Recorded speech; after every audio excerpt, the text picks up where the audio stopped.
me to do. Like, keep me busy because you know if I'm not busy, I get in trouble. So I have 2 providers who go up to 24 weeks, and Ann is one of the providers. And I'm so sorry. Met the other provider that goes up to 24 weeks, which is Anitra Beasley. Okay, And Ann is the other provider that goes up to 24 weeks as well. So if you want more intact ones, she's the one you kind of need to talk to. You're the one to see, huh? I had a patient, Yeah, like.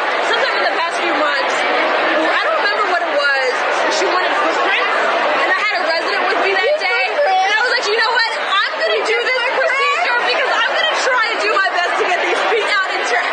Right. We did footprints and handprints, baby. Dude, you guys are awesome. Well done. Yeah. Our best. Well, I mean, But they need like the liver mostly and the right now we're getting a lot for liver and thymus. Liver is in short demand.